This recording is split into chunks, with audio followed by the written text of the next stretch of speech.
Part 1. The Wars in Heaven. The Living Planet.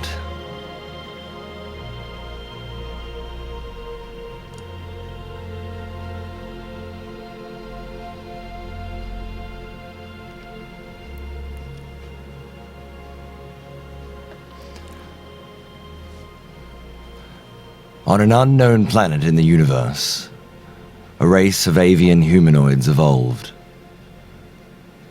The species that will become known as the Chozo possessed great strength, agility, and intelligence.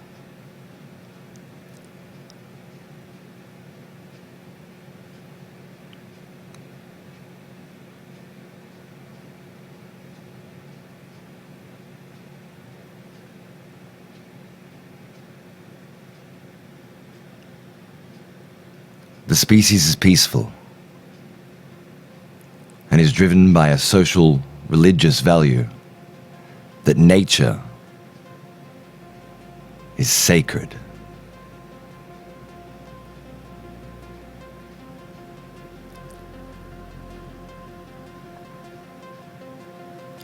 Certain blessed individuals were born with a unique gift, the vague comprehension of events set to take place in the distant future.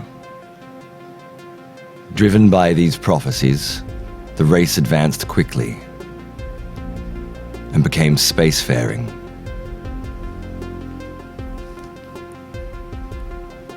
With abstract predictions of a hostile universe, the Chozo developed powered armor and armaments to defend themselves.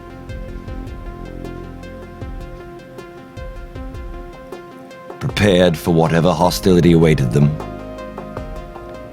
the Chozo explored the stars.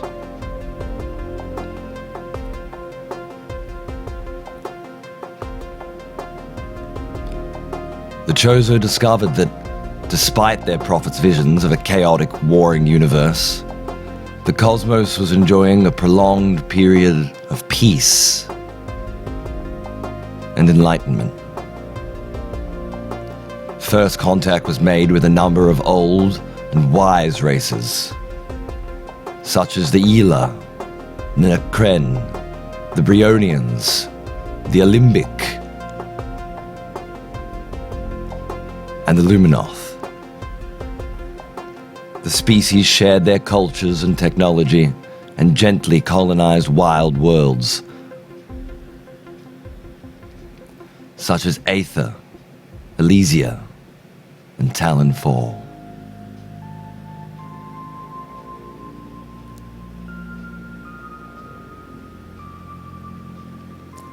Peace reigned through the cosmos. The Alliance was a great universal renaissance and lasted for a millennium.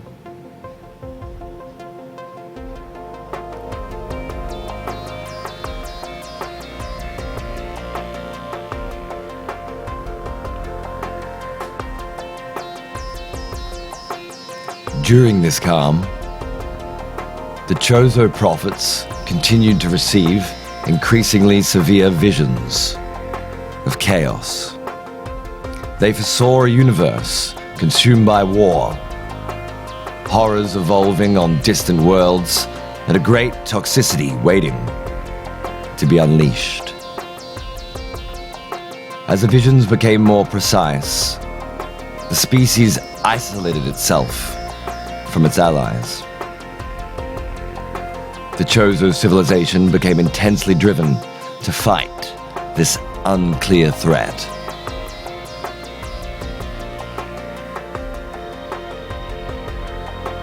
The Chozo needed more potent tools to locate this unseen and distant danger.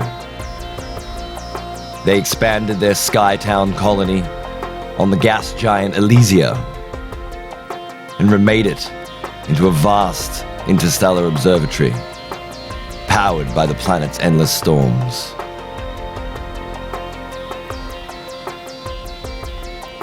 The facility was of such scale that an entire species of artificial life became necessary to maintain it. The Chozo created their first species, the mechanical Elysians.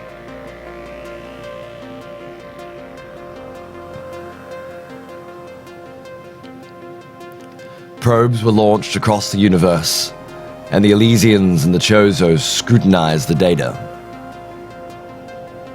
The search took generations. While the planet's tempestuous atmosphere battered Skytown, weathering the station faster than the Elysians could maintain it. After countless probe launches, a partial transmission received from a decaying and distant satellite set prophecy into motion.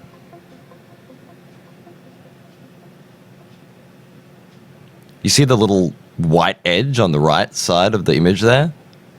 That shit is driving me insane!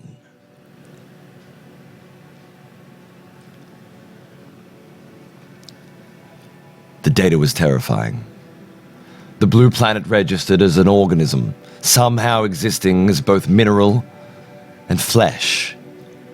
Impossible radiation pulsed from the surface, which overwhelmed the Chozo satellite and rendered it inert. The location of the planet was immediately lost, and only a broad region of space could be established. With this find, the Chozo purpose on Skytown was fulfilled.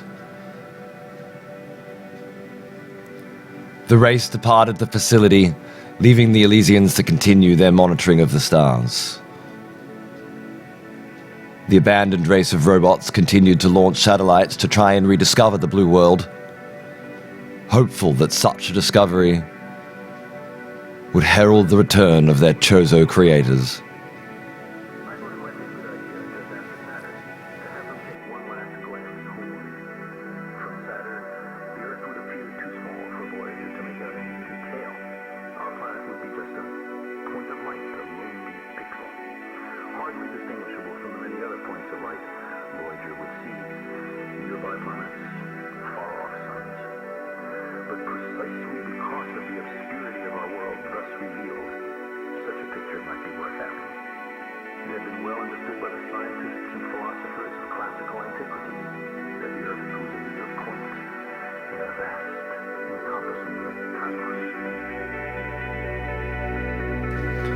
The Elysians searched unsuccessfully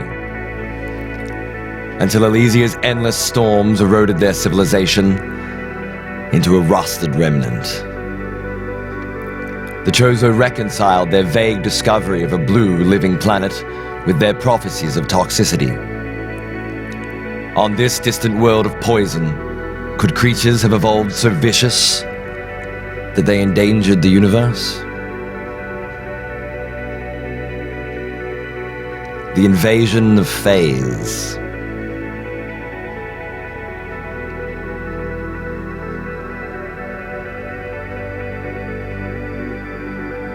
Finding the exact location of the deadly planet became a priority for the Chozo civilization.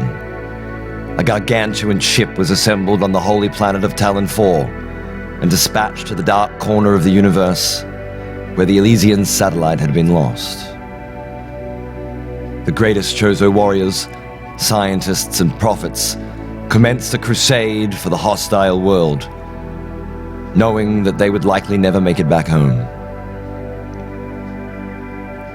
During their long journey, they conceive a name for their target. They call it Phase.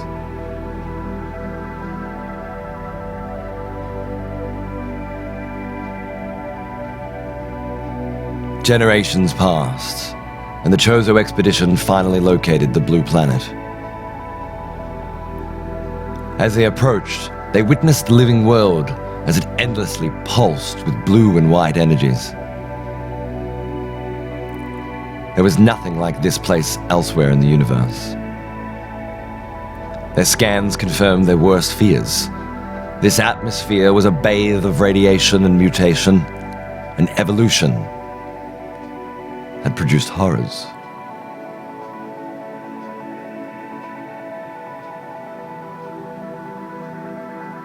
Right, if I don't fix this fucking white line, I'm gonna go insane. So just everybody calm the fuck down for fucking 5 fucking seconds. Fucking motherfucker. No! Why? Oh, there it is.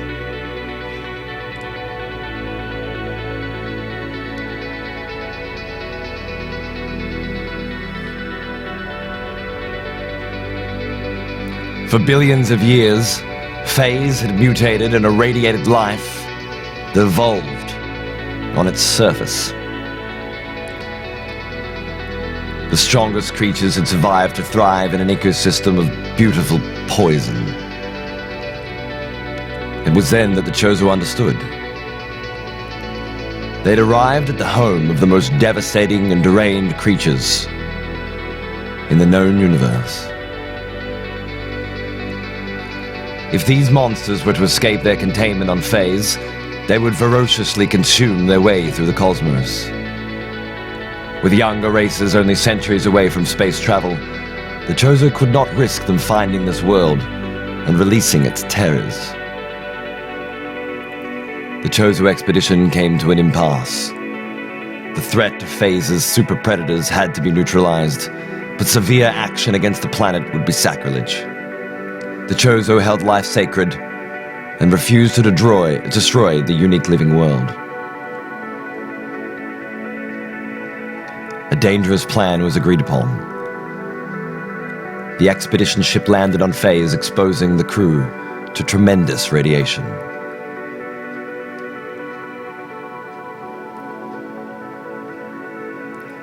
Chozo warriors in power suits fought the planet's creatures as they swarmed the ship. The soldiers battled, watching their kin die around them in a desperate mission to buy time. The scientists within the ship began to harness the intense radiation around them to try and engineer an artificial predator that could neutralize the planet's super predators. With access to the unique Phazon mutagen, they covered the poisonous world. Genetic engineering that should have taken decades was done in days.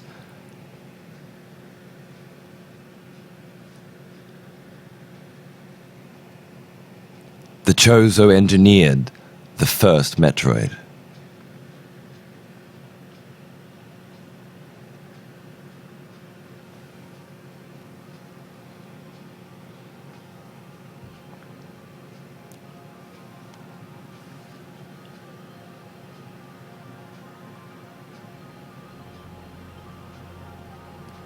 The Metroid creature was unleashed onto the planet, and the radiation caused it to reproduce quickly. The resulting swarm of Metroids began to consume the planet's monstrosities and establish themselves as Phase's apex predator. The Chozo mission was complete. The worst creatures were being hunted to extinction, and the Metroids were expected to die from starvation soon after. The cost had been enormous. Most of the crew had been killed defending the ship, and the survivors were deathly ill from radiating poisoning. The burnt and damaged ship took off for the long journey home, but the crew soon succumbed to the radiation they had endured. The autopilot took the ship of Chozo bodies home.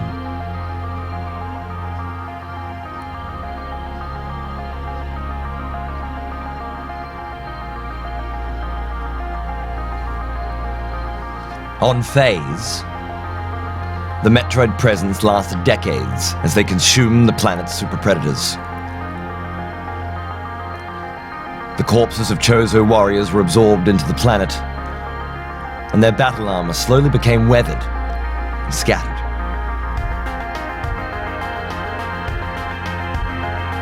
The planet's slow sentience developed an outrage that seethed under its continents. It had been violated by the Chozo. As the Metroid infestation began to die out, Phase developed a very primitive concept of purpose and retribution.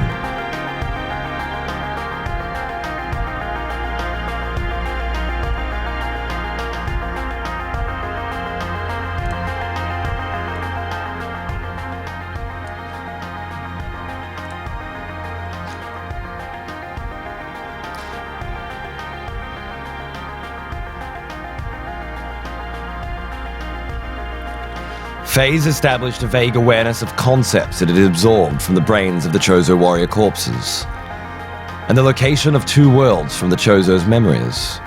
As the planet entered its reproductive cycle, it purposely directed two of its seeds towards the planet's Talon 4 and Aether. In the seed sent to the Chozo world, Phase included one of the last surviving Metroid creatures, and some ruined pieces of Chozo armor, intended as a reminder of the crime Phase had endured at their hands. The planet sent its second seed to Aether as the absorbing memories informed the living planet that its inhabitants were friends of the Chozo, and therefore enemies of the Phase.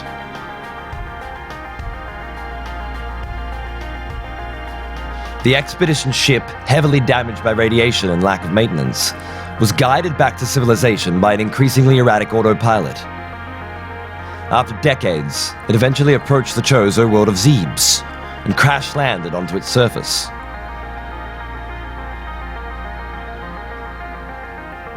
The Chozo civilization attempted to recover data logs from the wreckage with very limited success. They were able to understand the sacrifice that the heroic crew had made and confirm the apparent success of the Metroids in neutralizing the creatures on the living planet. The Chozo authorities were unable to establish the location of Phase, or recover much in the way of scientific data concerning it.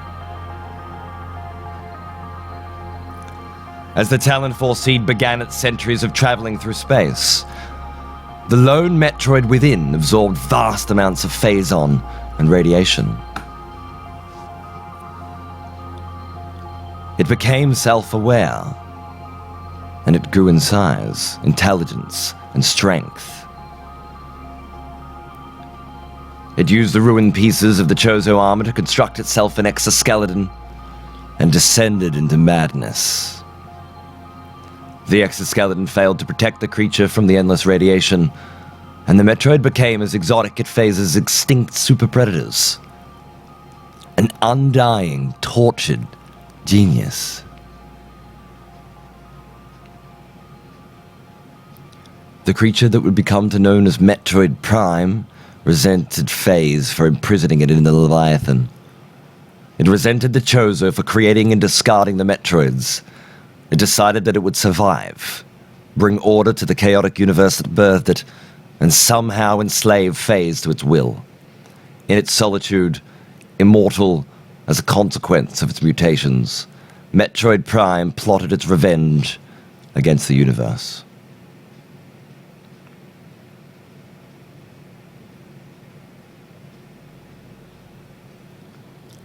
The Dark Planet.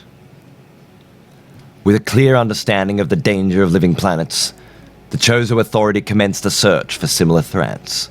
With far more advanced technology than their ancestors had during the Elysian era, the Chozo were fortunate enough to find a planet of even greater horrors.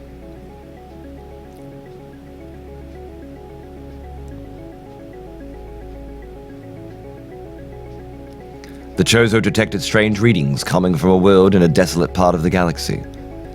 The planet had been previously considered so obscure and unimportant that it didn't have a name, merely catalogued with some code name, SR388, and left to its obscurity.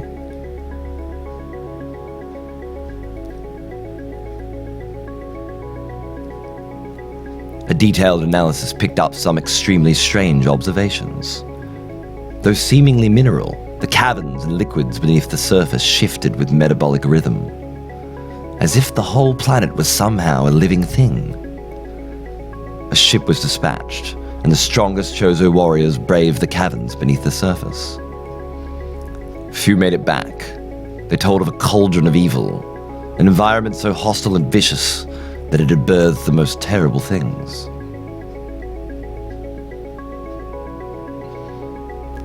Beneath the planet, an evolution had been won by an abomination that could steal the flesh, abilities, memories, and strength of all its prey. The creature was a fusion of energy and plasma that parasited life itself. With no suitable word for the nightmare they had discovered, the Chozo simply called it X. If these X-parasites somehow gained access to a wider universe, there would be no force that could contain them. The threat had been dealt with. Remembering the apparent success of the Chozo expedition to Phase, a plan was put into action. The Chozo assembled their best and brightest, their strongest and wisest. They carved their way into SR-388 and dispatched mechanical creatures to construct secure facilities. Robots and Chozo warriors represented all instances of the X-parasite as they found them, but casualties were high. The planet appeared to fight the Chozo at every turn. It drowned the invaders in acid and unleashed ambushes of creatures. The endless swarm of the X-parasite gained strength from the corpses around them. Deep in the planet, a glass laboratory was created, its walls highly resistant to SR-388's acid belly. Here, in dangerous proximity to the X-parasites, the Chozo scientists began their work.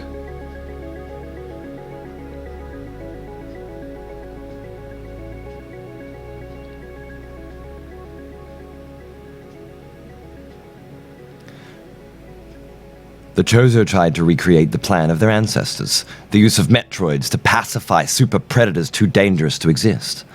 Without access to the same planetary radiation and materials the Phase expedition had, progress was slow. As the war against the planet was raging around them, the Chozo scientists were able to engineer Metroids, but not a variant strong enough to overcome the X-parasites. As more and more Chozo died protecting the laboratory, a different approach was needed.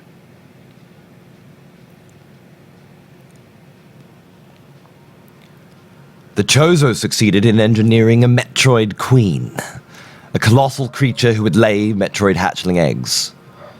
When hatched, these resulting Metroids were strong and durable creatures, and finally potent enough to combat the X-menace. The Chozo knew that to completely suppress the parasites, the Metroid presence on SR-388 had to be permanent. To ensure that the species would not overfeed on the environment and wipe out its food chains, the scientists hardwired an instinct into the Metroid Queen's feral mind. Only 39 Metroids were to exist on the planet at any one time. This, it was hoped, would keep their numbers high enough to destroy any X re-emergence, but low enough so that they wouldn't consume the rest of the life on the planet and starve to death from lack of food. The scientists assembled a payload of hatchling eggs, and the surviving Chozo warriors distributed them across the planet. The eggs hatched quickly, and the X-parasites were immediately overwhelmed by the infamous Metroids. The X-parasites were quickly hunted to near extinction, with only a few surviving cells entering a state of suspension deep in the planet.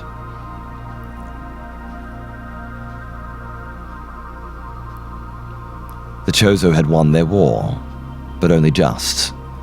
Most of the warriors and scientists had not survived, and those that were left to make sure that the X-parasites had been permanently suppressed.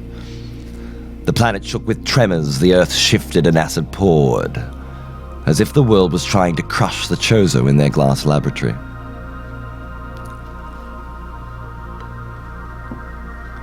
The X-parasites did not return, and the Metroid Queen continued to scream as her glass prison shook. The Chozo didn't realize it, but her despair was being heard.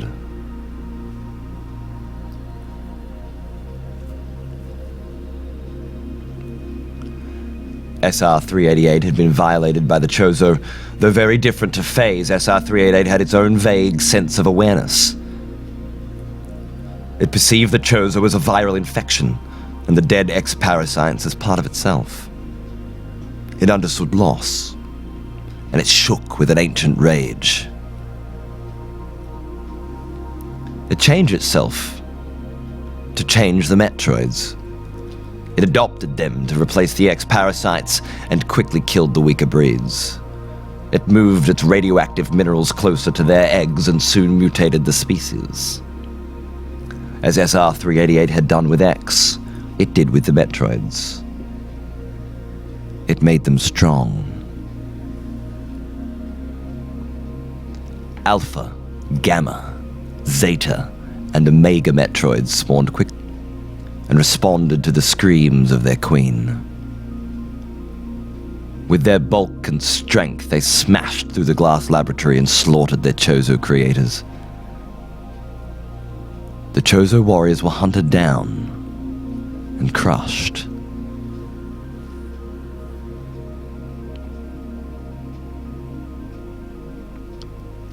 SR-388 developed into a new cauldron of hostility. The Metroids served as the apex predator, and the robots of the Chozo decayed into machine madness and prowled the ruins, killing on sight. The Chozo mission to suppress the X-parasite had been a success, but the planet had gained its revenge. Part 2. The End of the Renaissance. The Holy World. The Chozo had devastated 2 planets for the good of the universe and sustained many casualties. The super predators of the phase were extinct and the X-predator parasites were permanently suppressed. With the crisis over, the race became consumed with a collective sense of guilt over their necessary actions. The Chozo believed the life of the universe to be sacred and had to reconcile their aggressive actions with their faith. Worse still, the prophets continued to have visions of an endless conflict and death. War was coming to the universe, and it seemed that their sins had not saved them. Many began to doubt these visions, and a schism occurred.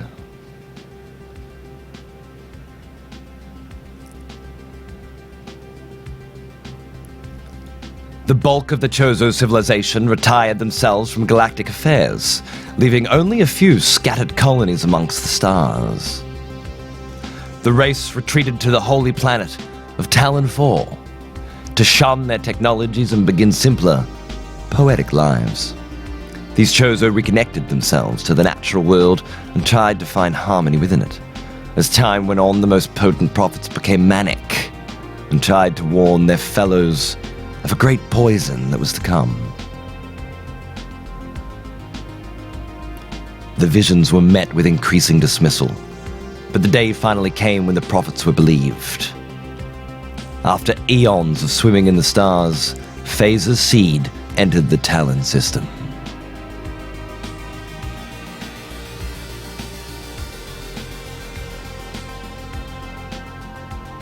The Leviathan crashed down and rained poison and death onto the world. The impact survivors watched as their sacred nature succumbed to the mutagens leaking from the seed and barricaded themselves in the temples as the flora and fauna transformed. Phazon spread beneath the surface of the dying planet, and radiation storms battered the surface.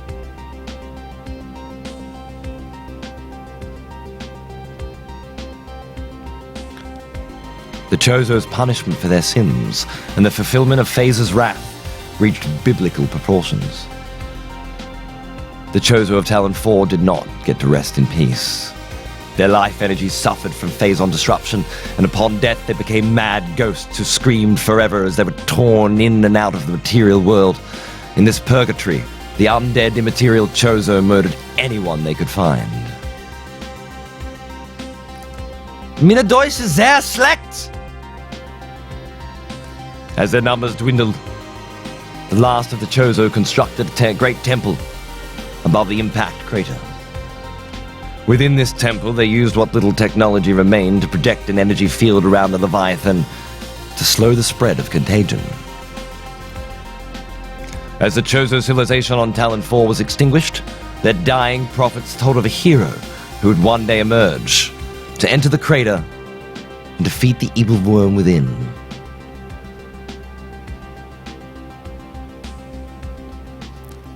Within the impact crater, Metroid Prime remained trapped within the Chozo energy field. In its armor constructed from ancient Chozo power suits, it continued to wait to be unleashed upon the universe.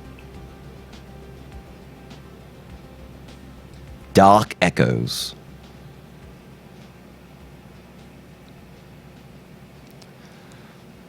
On the planet Aether, an ancient race of mystics known as the Luminoth received the horrifying data coming from Talon 4. In distant times, the Luminoth and the Chozo had been steadfast allies, until the Chozo retreat ended their ties. Desperate to assist, the Luminoth began to organize a rescue mission.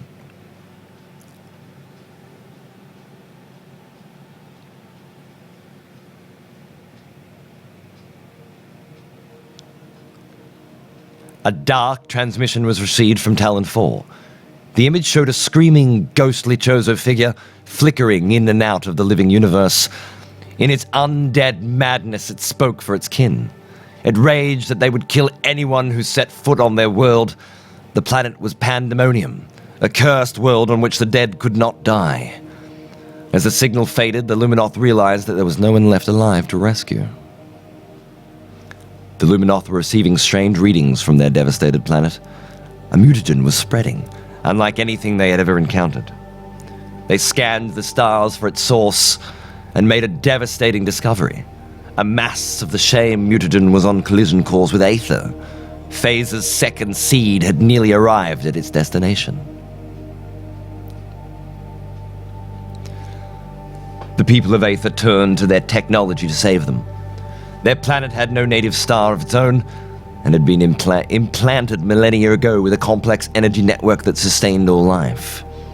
The system was reverently called the Light of Aether, and harnessed the light of the universe and its mechanism. The Luminoth realized that even with this great power, they could not destroy the Phazon Leviathan. A different approach was needed.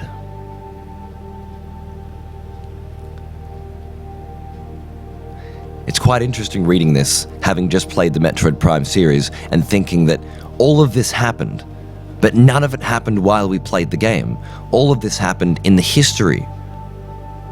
We come in later to find these worlds ruined and wrecked, and this is the history. This is what happened to these worlds.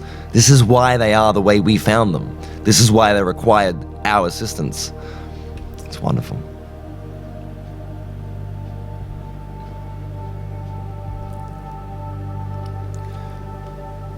This is Metroid Prime 2 now. The Luminoth used their great light to engineer a small pocket universe, a dark, lifeless echo of existence. The plan was bold. They would use the light of Aether to surgically open the fabric of reality in the path of the Phazon seed and allow it to harmlessly enter the pocket universe. If all went well, they would be saved. The day came when the Leviathan entered Aether's atmosphere. The Luminoth commenced their great plan.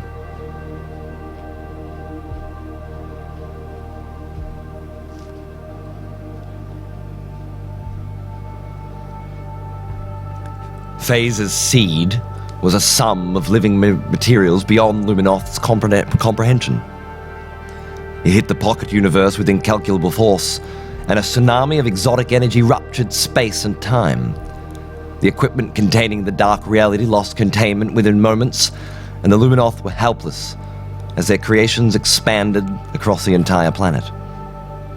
A wave of dark energy absorbed creatures, structures, and land into the dark universe, and what was once a single planet was now two.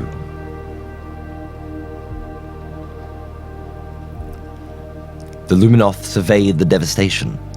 The phase seed was gone, and it had indeed collided with the dark universe. Entire continents, with millions of inhabitants, had vanished without it.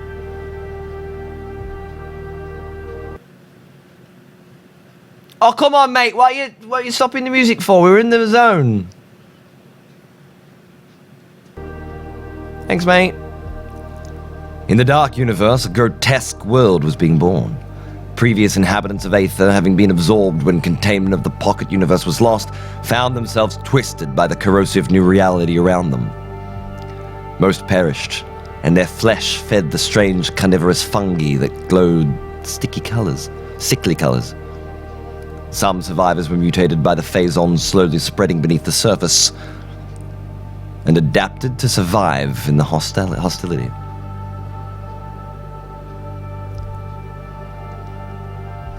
Aether and its echo, the phazon-infested dark aether, existed in synchronicity. As the Luminoth tried to rebuild their planet, it took only decades for cracks to form in the ether, separating the two realities. As rips in the universe shattered open, Aether became a battlefield. Ah, the Ing! Do you remember the Ing? I fucking hate the Ing. A womb of phazon, mutagen, and dark energies had birthed the cunning and ferocious horde. The Ing erupted through the cracks between the two worlds and commenced slaughter. They were fought back by the Luminoth, and a war began between the two parallel worlds. The Ing invaded Aether with regularity and killed, pillaged, and destroyed all that they could find. The Luminoth retaliated and crusaded into dark Aether in their light suits, on suicidal missions to exterminate the source of the Ing menace. Both sides suffered colossal casualties as the decades went on.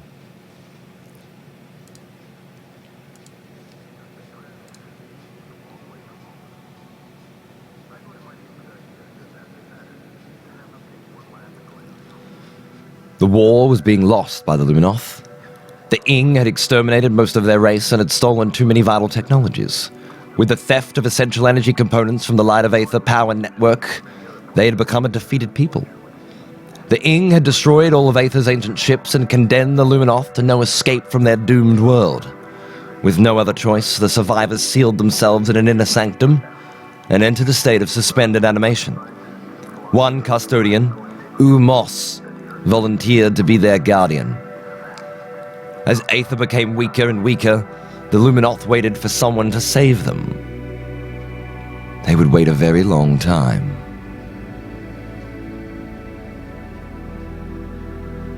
The sacrifice of the Olympics. As the Chozo and the Luminoth fell, so too did other ancient races.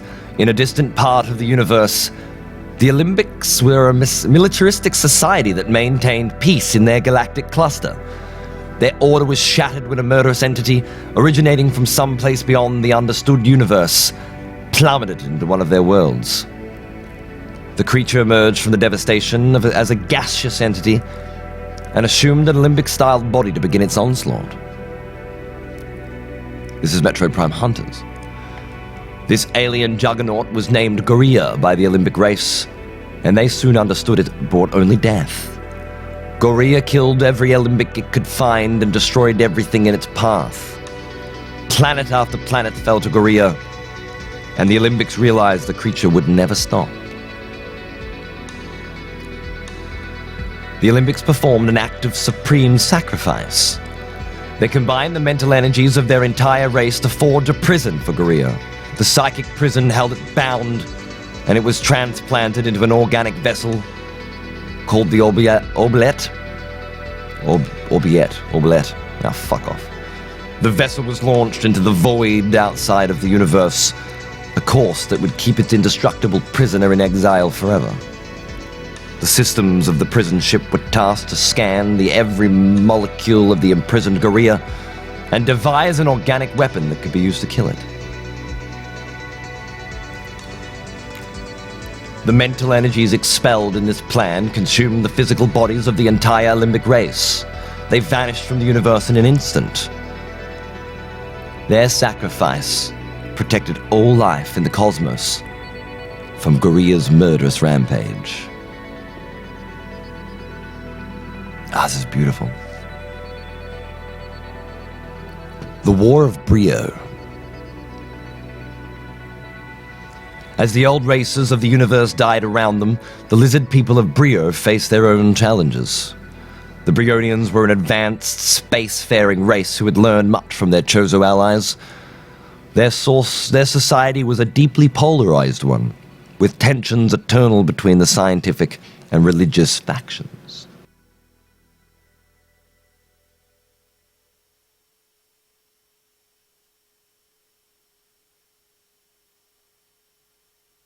Over the precious centuries, the scientific agenda dominated, with space travel proving beneficial and enlightening.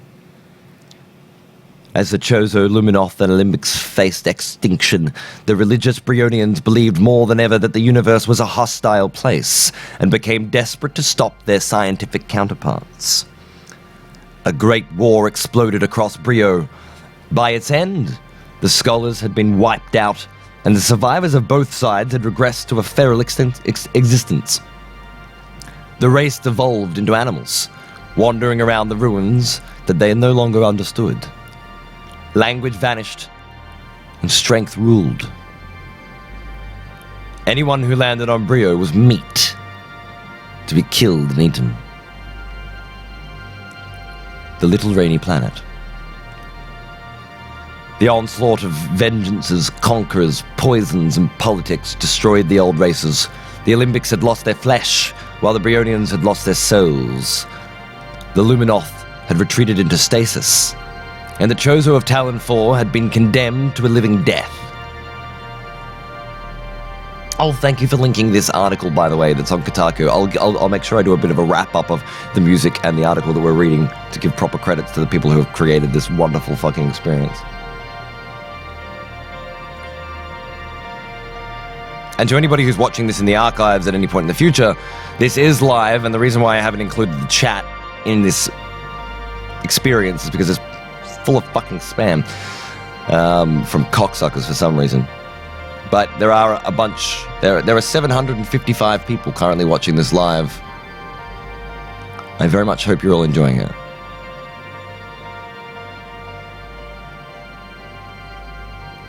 On a small rainy planet called Zebes, the last known Chozo colony had watched the stars with impotence. This small settlement of the nearly extinct avian race witnessed the end of the great universal renaissance and the slow beginning of a new chapter in galactic history. Gradually, the younger races were launching their first satellites into space. In time, new empires would rise to take place of the old.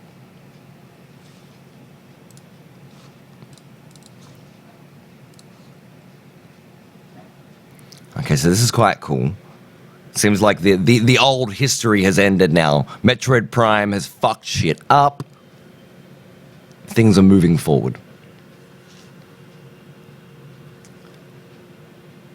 There may be slight spoilerish styled information here that could affect our upcoming Super Metroid playthrough, but I doubt it will affect it considerably. Shut up, dogs! I'm doing a cinematic reading experience here, and I would... Fuck off, mate! Stop barking! Zebes' prophet saw the visions the Chozo had always endured. Great wars spreading poison and death. And suddenly, something bold was foreseen.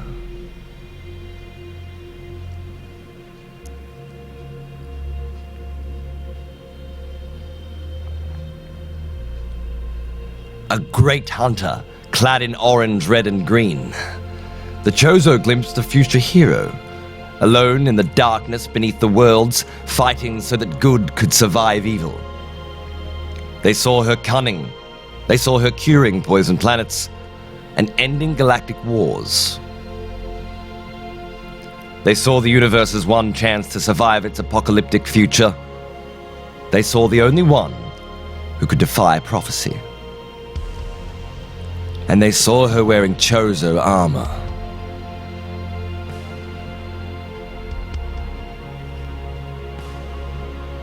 Part 3.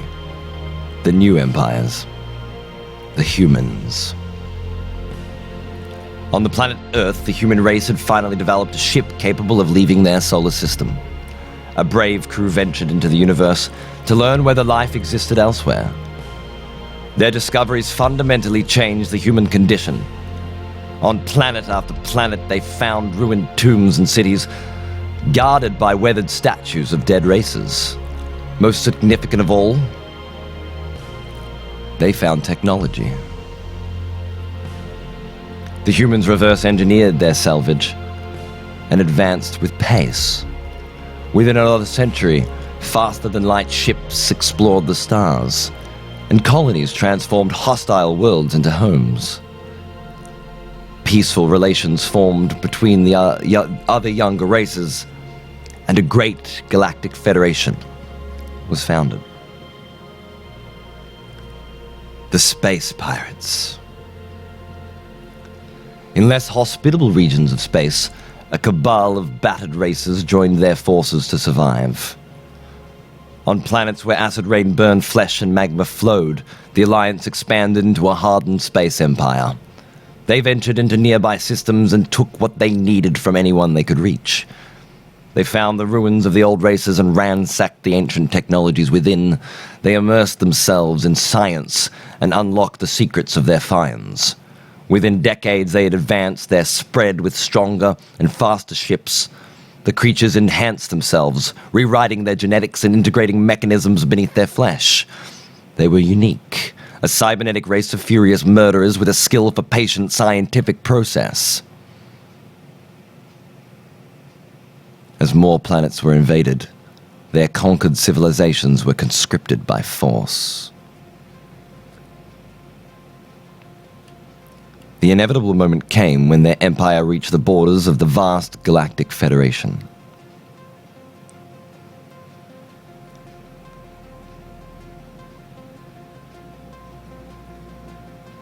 First contact was brief and furious. On that day, the warning went out to all the worlds of the Federation. Beware the space pirates. Though no state of war was officially declared, the empires attacked each other on sight. The Galactic Federation was large enough to repress any meaningful incursions into their space.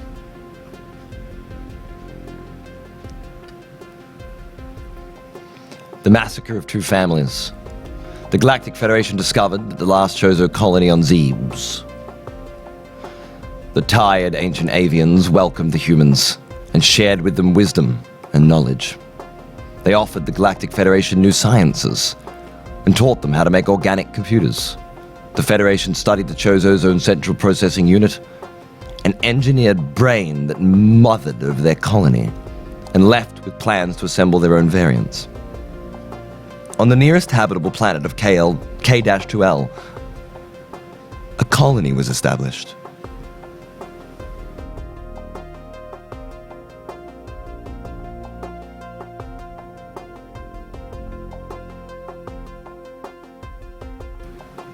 On this world, the human Samus Aran was born.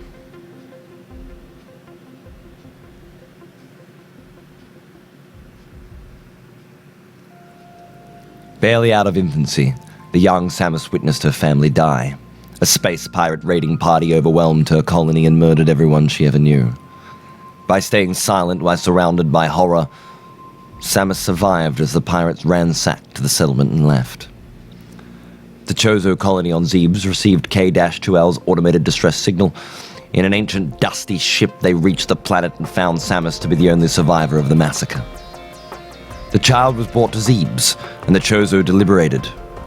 Should she be returned to her own kind, or allowed to stay? Across the colony, the prophets experienced a simultaneous moment of clarity. They understood immediately that they had found their prophesized hero. The young girl was their inheritor and would grow strong. She would learn all she could from them and take their strongest technologies into the universe. She would be the hero against the oncoming storm.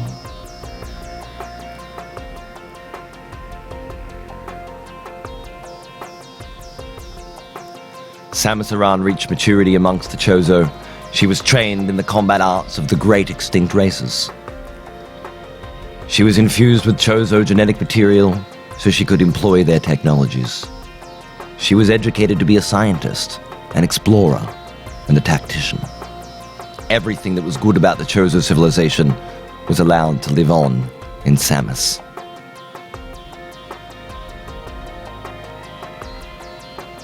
Samus became an adult, and the Chozo presented her with the greatest works. A toughened power suit and an agile spacecraft, both more potent than anything their race had ever made before. The Chozo leader, decaying and blind, told Samus it was time for her to find her destiny in the universe. Samus Aran departed for the stars. And years pass. As Samus tried to reconnect with her heritage on Earth, the last Chozo prophets on Zebes received a final vision. The space pirates were coming for them. It was time for the last Chozo to be extinguished from the universe.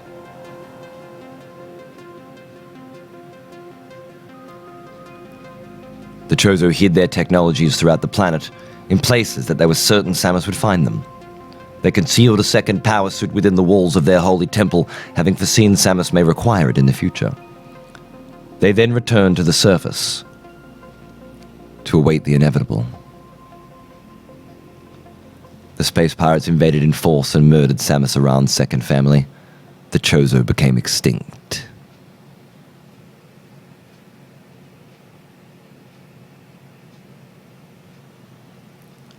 The Mother Brain. Space pirates scientists arrived shortly after the carnage and focused their attention on the legendary Chozo Organic Central Processing Unit. They rewrote its benign programming and injected stimulants into the flesh.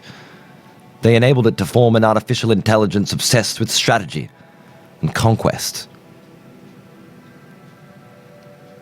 They drove its computational potential towards absolute advancement of the space pirate empire.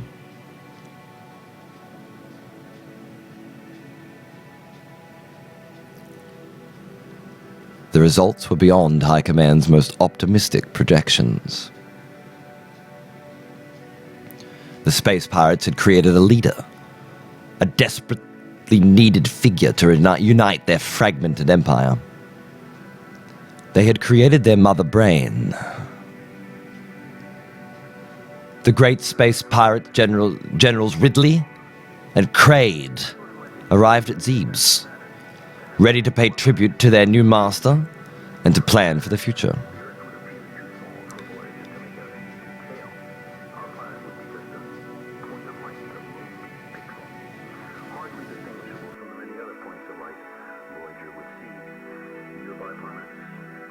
A brief pause for Sagan.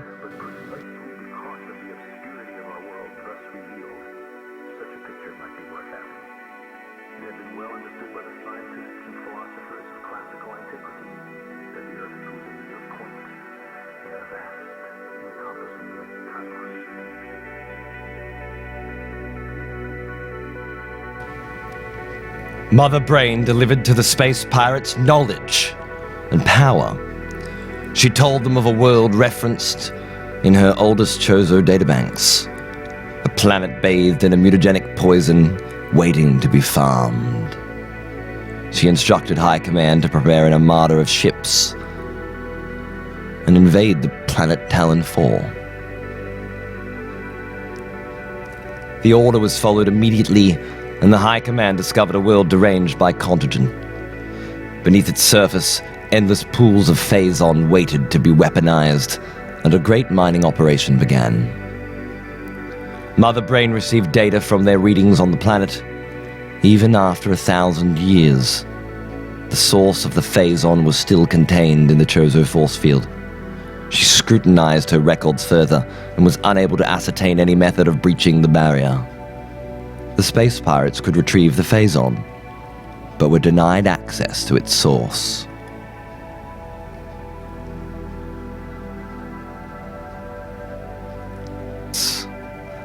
A perfect storm brewed. As the space pirates gained access to the most potent mutagen in the universe, the Galactic Federation made an equally eventful discovery.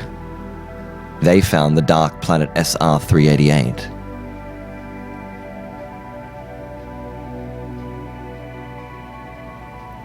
The Galactic Federation survey team studied the surface and soon encountered a gelatinous creature that swam through the air. The alien defied gravity and physics as it phased through dense rock with ease. It perceived the survey team and made few curious chirps in their direction. It then suddenly changed temperament, aggressively charging to latch itself onto the skull of one of the party. The victim died in agony as the Metroid fed on all the energy within and could not be removed until its prey had been reduced to a dried husk of collapsing matter. the young Metroid had just killed in a way that science could not explain. With effort and casualties, the scientists contained a few infant specimens of Metroid creatures and left the planet without further incident. As their vessel went back to the stars, SR-388 was aware of their withdrawal. It harbored a great contempt for the invaders, an endless hate fueled by the impotence it endured centuries ago when the Chozo had committed their great invasion. The living planet had spent centuries honing the Metroids into perfect killers, and knew the devastation they could cause upon maturity. The planet had intentionally allowed the humans to take a few Metroids away, so that the creatures could grow up and kill anyone out amongst the stars who ever thought of returning. SR-388 took any opportunity to gain revenge against an outside universe and refused to leave it alone. As the scientists began to broadcast their findings back to the Galactic Federation, Mother Brain intercepted the transmission. She cross-referenced their data with notes buried in the Chozo's ancient fragmented records. She deduced that the Metroids were a form of genetically engineered predator of incredible power, created by the Chozo for an unknown purpose. Mother Brain ordered High Command to get the creatures to her by any means necessary. The space pirates overran the Galactic Federation vessel and stole the Metroid creatures. They divided their prize. Some went to the nearest homeworld. Others were sent to Talon 4 outposts, and the most potent were delivered straight to Zebes for the experiments of Mother Brain. With the arrival of the first Phazon samples from Talon 4, the exotic substance allowed the space pirates to slowly produce stable cloned Metroids across their breeding sites.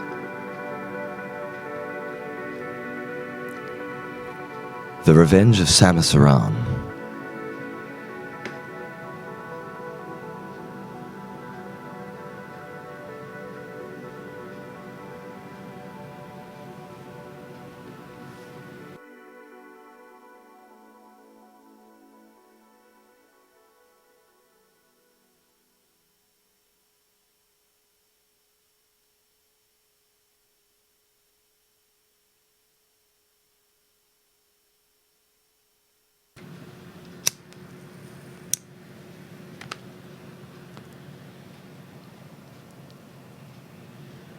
In her first mission as a bounty hunter, Samus Aran was commissioned by the Galactic Federation to neutralize the stolen Metroids.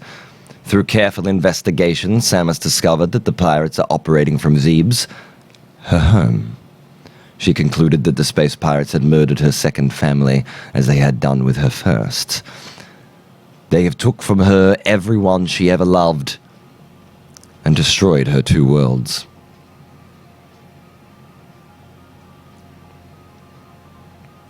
Samus stormed Zebes and killed everyone in her path.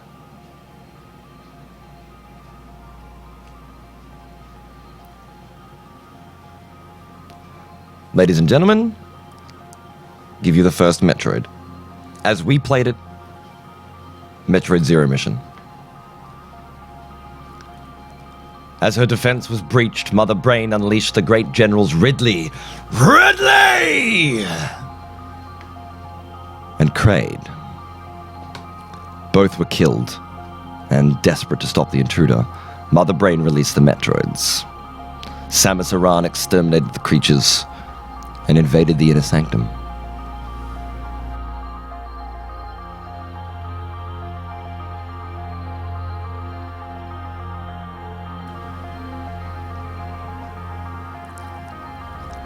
Samus confronted the malevolent Mother Brain and blasted apart her body. A power overload was caused, and the Turian facility shook itself apart. Samus evacuated to her ship and tried to leave Zebes, but a space pirate battleship in orbit registered her ascent and opened fire. Samus's gunship plummeted back towards Zebes and impacted Chozodia, her former home. Extremely lucky to be alive, Samus crawled out from the remains of her destroyed power suit and fled as space pirate forces stormed the area. Samus hid, crawled, and ran to find sanctuary in the deepest part of the Chozo's most revered temple.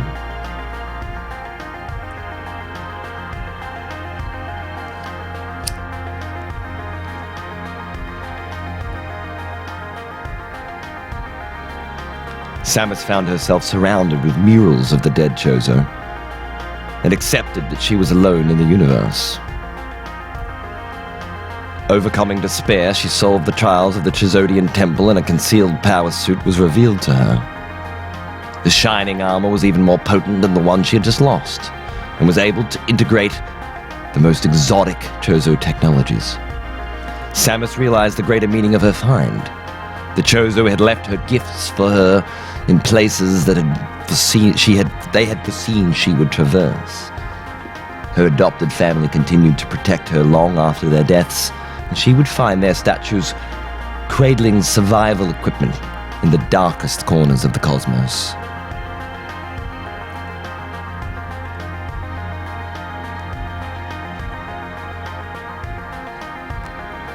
With her new armaments, Samus cleansed the space pirate presence from Zebes.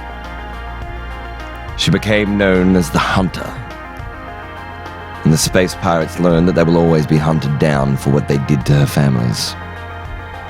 They fled the planet in terror.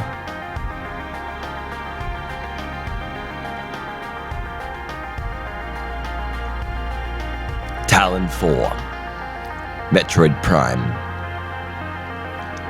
As years passed, Samus Aran accepted further missions from the Galactic Federation. The bounty her earned funded her personal vendetta against the space pirates. She improved her armaments, paid for black market information, and stormed their outposts. Samus showed no mercy for her enemies and became the feared nemesis of the entire civilization.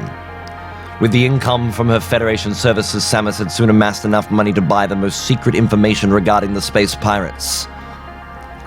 The coordinates of their stronghold on an old forgotten planet called Talon 4.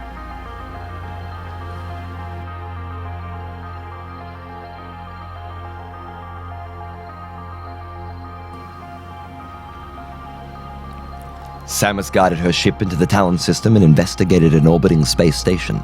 She discovered a failed genetic engineering facility whose space pirates' crew was murderous when they lost control of their own creations.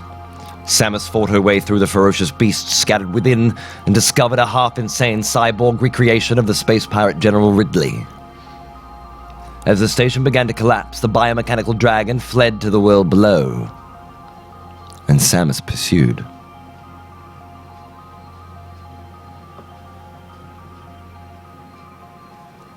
Samus lost Ridley in the planet's stormy atmosphere and elected to land in a nearby jungle to conceal her presence from the pirate ground forces. Exploring the surroundings, Samus discovered that the planet was once home to the bulk of the extinct Chozo civilization. In a great temple, Samus studied poetic murals that told of the Phazon comet that had struck their world. The scribblings informed her of a creature trapped deep within the comet that they referred to as the Worm, and of the powerful shield. They fucking shut up, dogs! I'm trying to do something here. And of the powerful shield that they erected to prevent its escape. Samus read the last prophecy, that a hero would traverse fire and ice, jungle and cave, and find 12 sacred keys that would deactivate the barrier and allow passage to the impact crater. This savior from the stars would bring down the ancient shield and destroy the worm that infected their planet. She continued her exploration and battled ferocious flora and fauna. The hunter came to understand that the space pirates had established a complex military installation that descended far below the surface.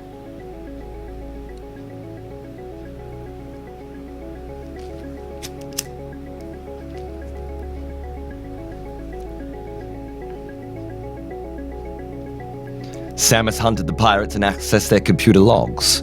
The Empire had found quantities of intensely potent mutagen called Phazon. Laboratories across the outpost experimented with the substance, and in a short space of time they had created prototypes for the next generation of their race, a powerful Phazon-fueled juggernauts. Should these advances continue, Samus knew that the space pirates would be able to conquer the Galactic Federation.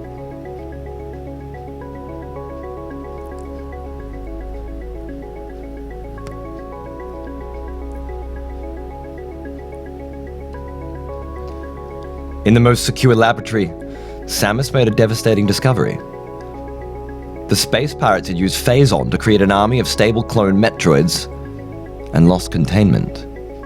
The Metroid creatures were roaming the caverns deep in the planet, reproducing and mutating as the Phazon influenced their physiology.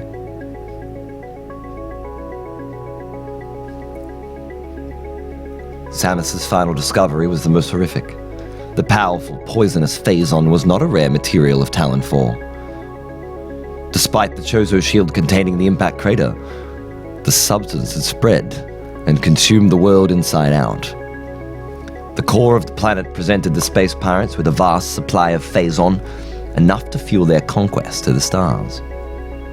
Samus destroyed the mining facilities and laboratories and reconstructed the 12 parts of the ancient Chozo cipher. She destroyed living weapons such as the Thuridus experiment and annihilated the prototype Omega Pirate. She overcame corrupted Metroids and banished the tormented Chozo ghosts from the living world. She fought the mad Metroid II, and on his demise deactivated the Chozo containment shield. As prophesized, Samus Aran entered the impact crater.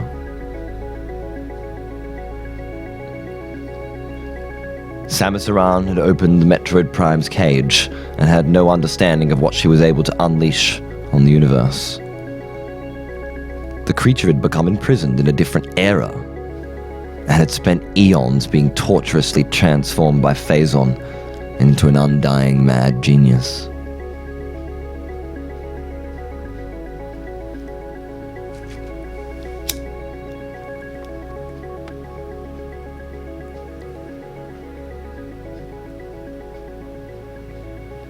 Samus and the ancient Metroid battled, and the bounty hunter shattered the creature's metal armor. By channeling the surrounding Phazon deposits into a supercharged energy beam, Samus was able to devastate Metroid Prime's gelatinous body.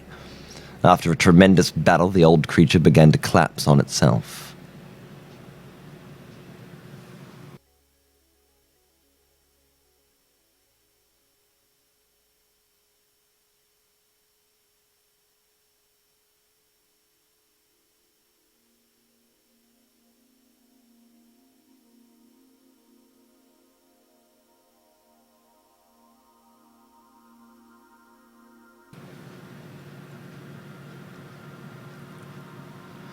Seemingly dying, the Metroid Prime lashed out, grabbing a layer of material from Samus Aran's armor.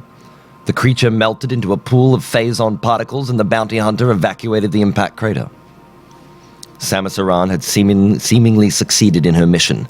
The surviving space pirates abandoned their devastated facilities and hastily evacuated the planet. With the defeat of Metroid Prime, the Phazon contagion was slowly stopping its spread. The tormented Chozo spirits that had been bound to the planet were finally able to achieve their rest. Leaving the world to recover from its devastation, Samus Aran headed back to the stars.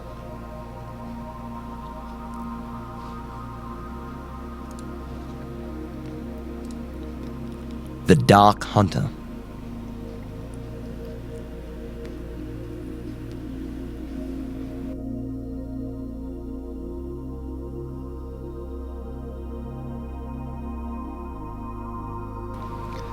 Metroid Prime's exposure to millennia of Phazon had given the creature extremely exotic abilities, the most potent being its durability, to recreate itself after nearly any level of destruction. As it had collapsed on itself, the essence of Metroid Prime craved the strength and adaptability present in Samus Aran. In the Talon 4 impact crater, Metroid Prime recreated itself as a dark copy of the woman who had defeated it.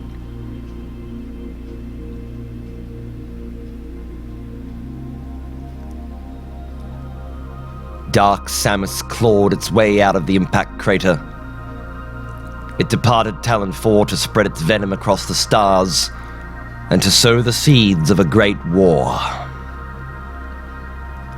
Holy dear God, this is half of it. I had no idea.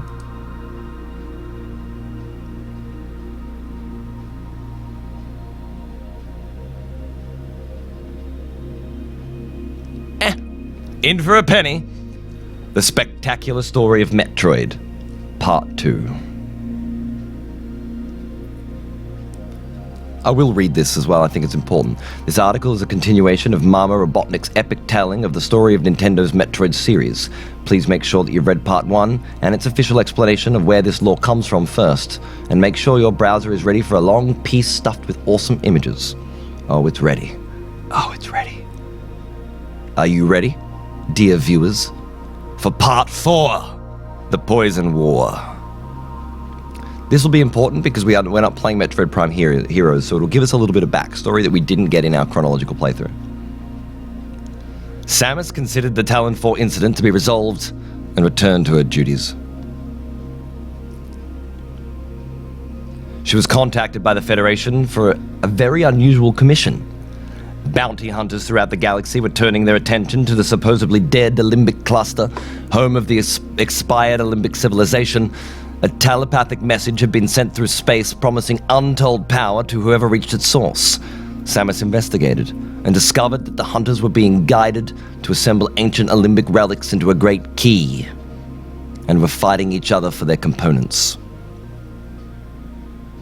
Samus succeeded in acquiring the relics herself, and the key was activated. I also think perhaps a change of pace in music might be appropriate for the second part. Something a little bit more familiar.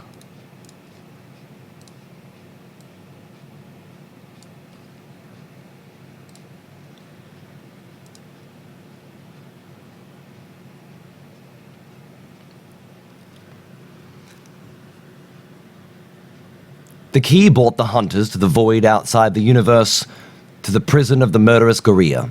In its exile, the creature had spent incalculable generations trying to reach the living universe through telepathy, and had succeeded in manipulating the bounty hunters into assembling the keys to its prison and releasing it. Gorilla absorbed the technologies of the bounty hunters and dispatched them with ease. Samus Aran scoured the prison ship for something that could save her, and discovered a great weapon.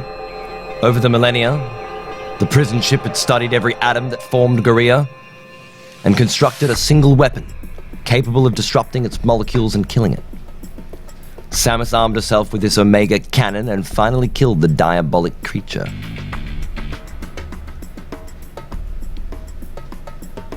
During her escape from Gorilla's exploding prison, Olympic spirits appeared to Samus.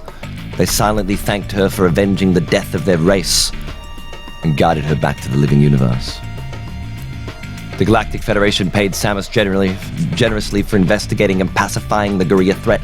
They also offered her a new mission, an investigation into the disappearance of Federation Squad Bravo, last seen near the planet Aether. The Two Worlds, aka Metroid Prime II. Up to Super Metroid, aren't we? Already past Metroid Prime. Yes, Super Metroid takes place after Metroid II, which is after Metroid Prime 3. Squad Bravo was a Galactic Federation task force that had pursued a space pirate faction to the surface of Aether, with contact lost immediately after. Samus headed to the distant world to look for survivors as her gunship entered orbit. She witnessed the surface of the planet in flux. One moment it would shine gentle blue, only then to alternate to a dark purple haze. Samus attempted a landing, but a powerful lightning strike forced a chaotic descent.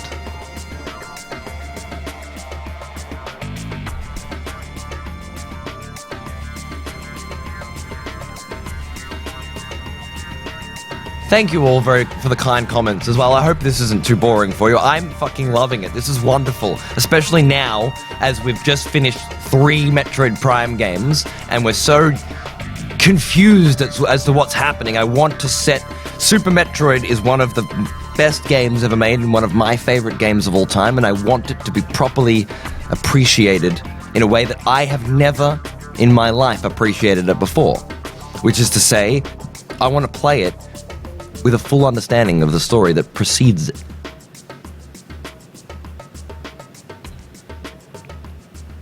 And I want you to come with me. Come with me on a journey to the stars. Samus was nearly killed after only a short time on the surface.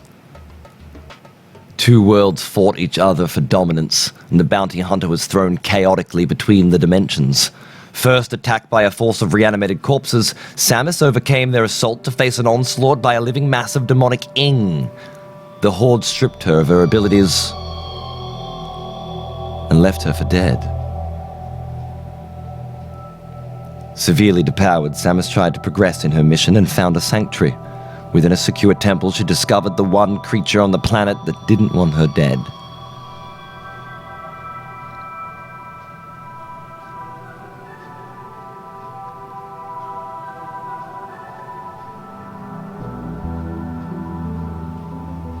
Umos, the last guardian of the Luminoth, told Samus of their history.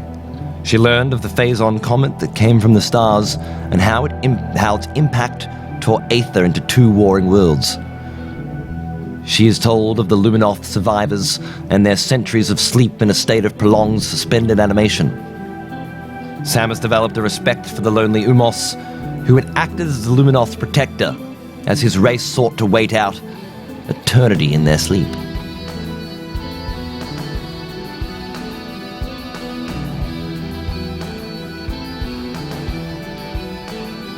The bounty hunter was taught of the monstrous creatures of Dark Aether, all ruled by their fearsome Ing Emperor. A plan was formulated. If Samus could brave the constant burn of the Dark World and acquire the stolen light of Aether, the energies of the planet could be reconciled. Dark Aether would collapse, and Aether would regain its stability.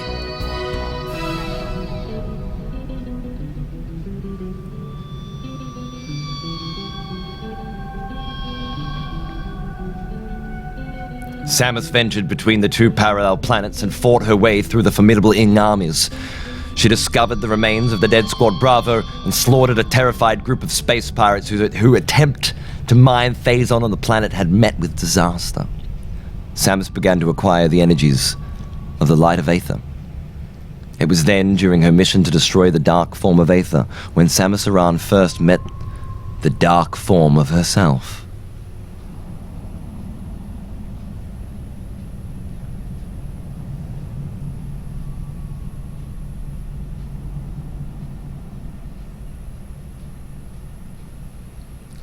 Dark Samus had been on Aether for some time, absorbing the Phazon beneath its surface and gathering strength for its planned war.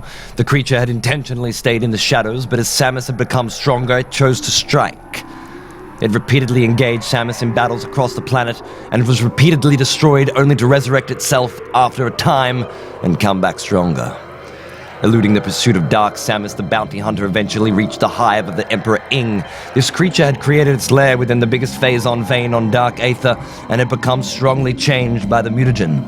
It transformed itself throughout its battle with Samus, growing twisted in failed attempts to adapt and overcome her. Samus ended its reign and drained the final energies of the light of Aether from the Dark World.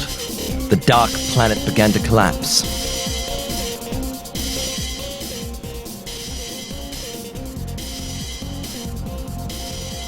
As Dark Aether shook violently, Dark Samus appeared once again to interrupt Samus's evacuation. I remember that fight! Fucking cunt. The creature's repeated defeats and resurrections had rendered it invulnerable to the bounty hunter's weaponry.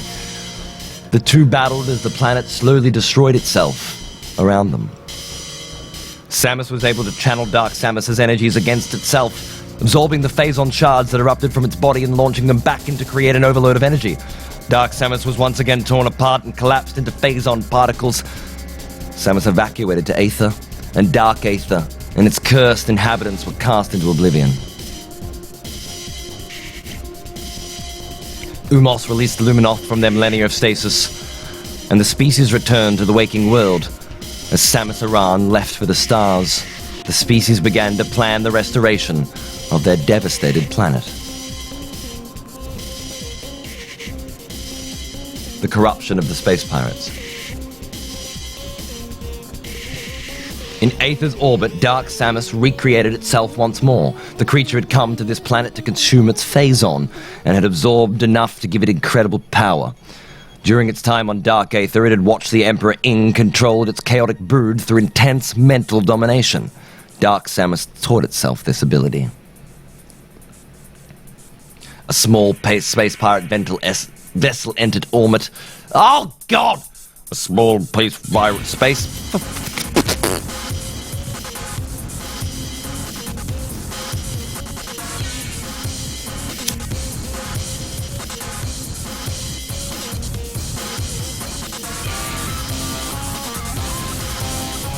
That's why it took a piece of her armor, yeah? It's quite clever when you start to realize all the hidden lore or conceptualized lore that's there. I love it.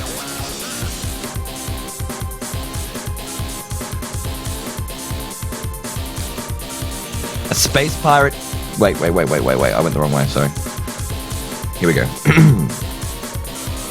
A small space pirate vessel entered orbit. An opportunistic mission to scavenge any excess phazon ejected from the destruction of the Dark Planet.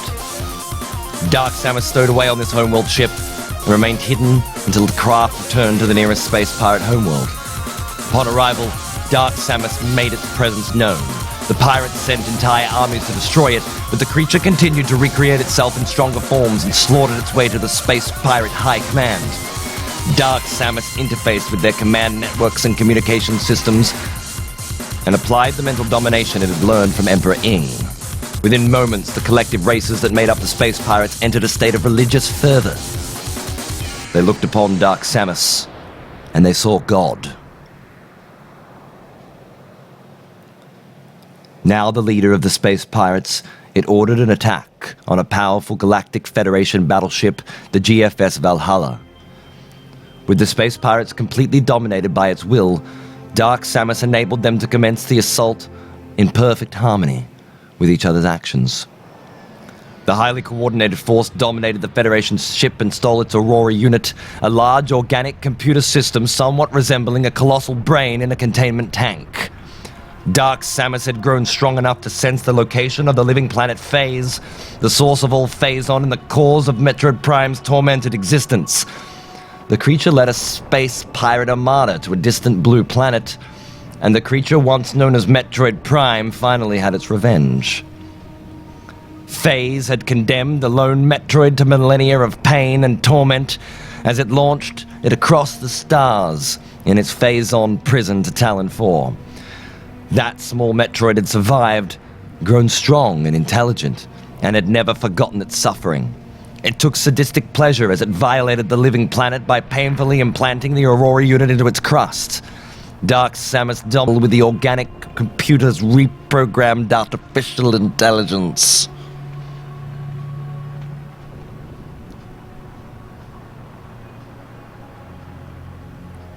Dark Samus forced Phase into an agonizing, accelerated reproductive cycle and launched phazon seeds to a multitude of planets across the universe. These seeds were ejected with tortuous force and reached their targets in weeks instead of eons. One such seed crashed straight into the space pirate homeworld, where the survivors of its impact worshipped it as a gift from God.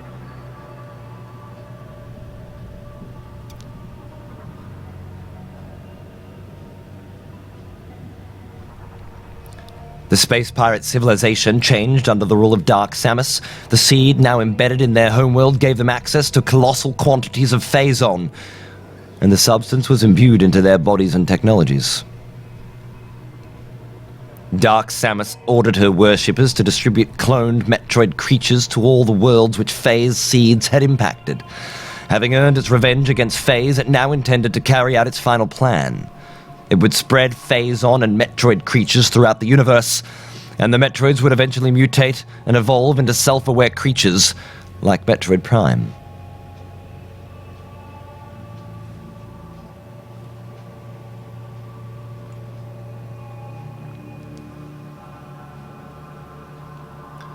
Dark Samus watched the first mutations.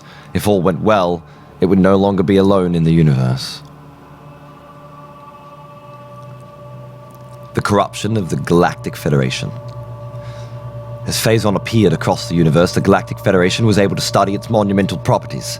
When intelligence informed Federation leaders of the advances of the space pirates, a consensus was formed. War was inevitable. Unless the Federation quickly weaponized the substance, they would be completely dominated by their phazon-enhanced enemies. Phazon retrieval operations were established on Talon 4 and other worlds, and the ore was extracted in great amounts.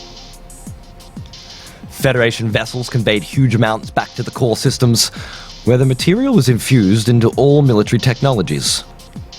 Weapons, armor, power generation, computational capabilities, propulsion, and shields.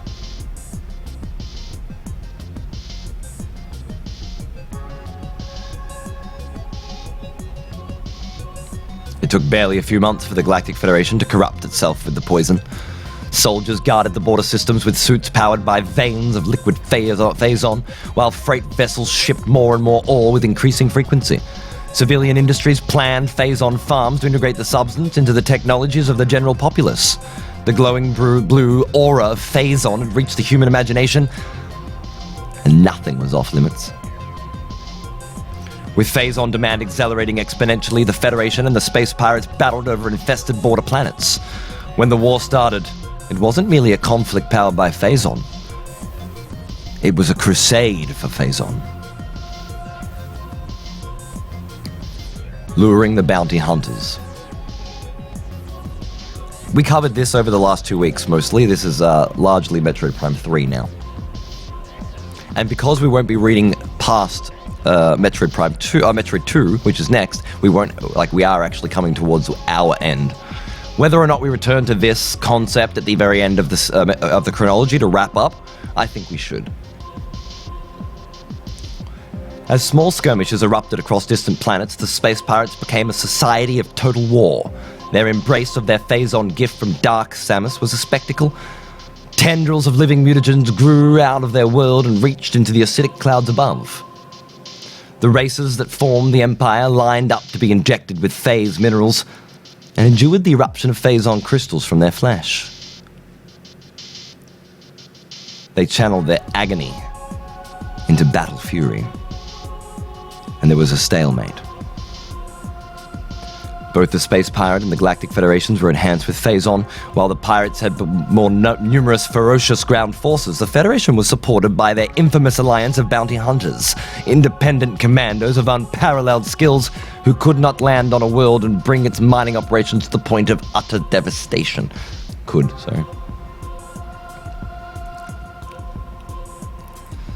Samus Aran was perhaps the most infamous, but others, such as the challenging Gundrader, the cyborg Gore, and the cryokinetic Grundus, were causing havoc across the universe, disrupting the space pirate war machine wherever they were sent.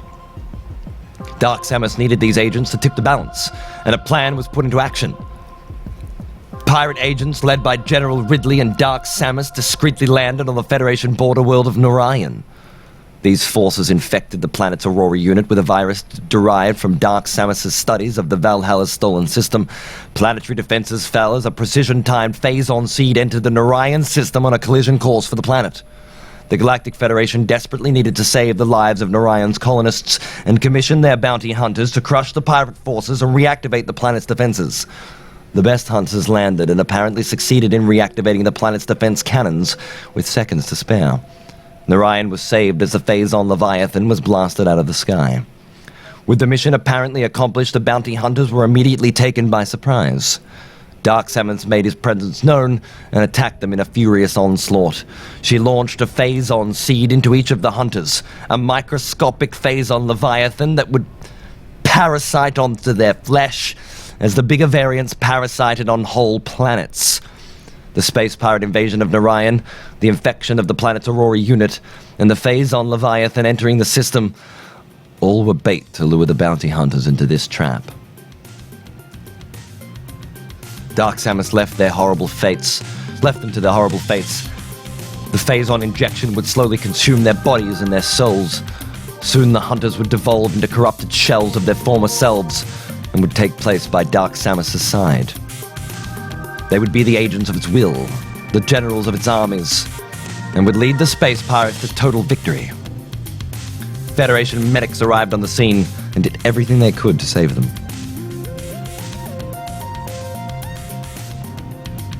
The 4 bounty hunters were comatose for a month, and the Phazon infection spread through their bodies, rewriting their DNA and slowly metamorphosing their bones to blue crystal. The Federation medics were dealing with enormously challenging circumstances. They needed to reduce the spread of the aggressive mutagen as it transformed already exotic physiologies into living minerals. The Phazon defied medical science and increased its virulence with every drug and radiation therapy they exposed to it. The Phazon could not be removed, and the medics repurposed themselves. They sought to prolong the lives of their patients to give the hunters some control of their incurable infection. Using a new Galactic Federation technology known as the Phazon Enhancement Device, the medics rebuilt the hunter's armor to monitor infection levels and to channel excess Phazon into a potent fuel for their weapons and equipment. The bounty hunters were brought back back from the brink of death and made aware of their dire circumstances. They had weeks to live.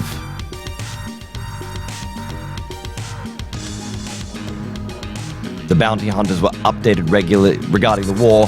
Phazon seeds had impacted multiple worlds accessible to the space pirates and could provide them with the fuel they needed to win the conflict. The Federation had spent the last month studying the remains of the Orion-bound Leviathan and informed Samus that each seed was regulated by a Phazon core, a vital organ that on destruction immediately halted the spread of Phazon. The core could be collapsed with a Phazon overload, a discharge of energy that the bounty hunters' infections and PED suits would uniquely allow them to deliver. Dark Samus's tactic to corrupt its enemies with Phazon had given the Federation the living weapons they needed to fight the great planetary poison.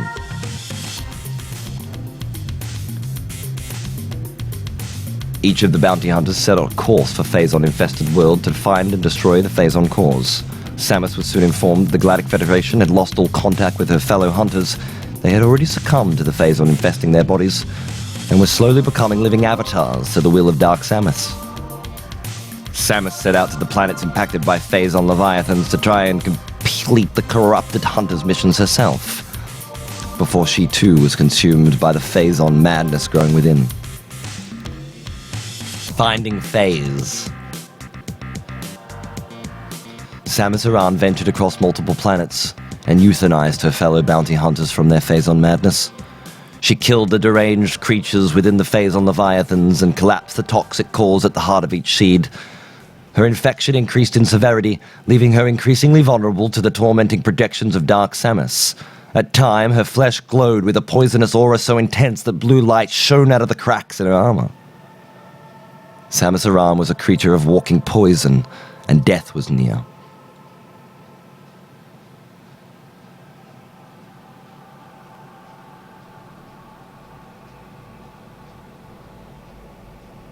Samus performed great heroics in her dying state, and these seemingly discordant endeavors led to the salvation of the universe. Samus discovered an erratic Federation Aurora unit on the ancient Chozo colony of Elysia and cured its infection. The Aurora unit was able to reconcile the current universal events with Skytown's ancient data regarding the living world phase and retrieve the triangulated region of space where the poisonous planet was hidden. Samus then discovered the wreckage of the Galactic Federation vessel Valhalla, and learned from its logs that the space pirates stole an Aurora unit to be implanted into Phase. Samus landed on the planet Brio and overcame its devolved creatures to restore the Federation access to the fuel gel mines needed for the war effort.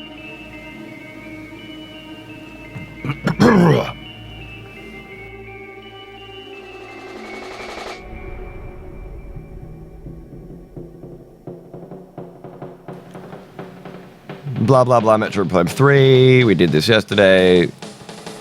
I'm going to get to a bit more lore.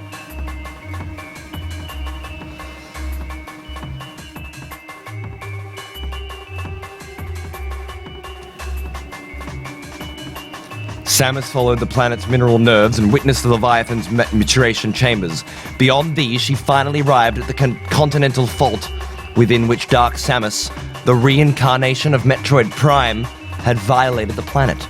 It was here that the stolen Aurora unit had been implanted into this world to dominate its will and force it into an agonizing, accelerated reproductive cycle. It was here that Metroid Prime tortured Phase for its imprisonment millennia ago.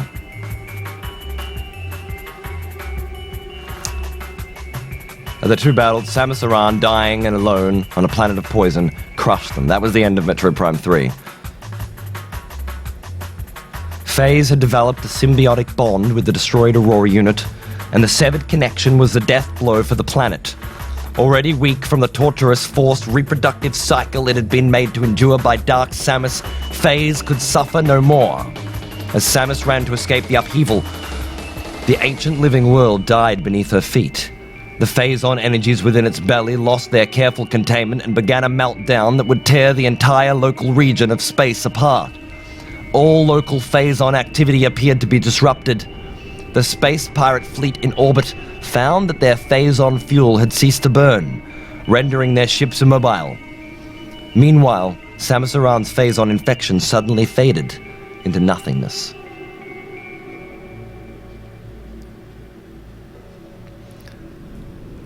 Now is where it gets interesting.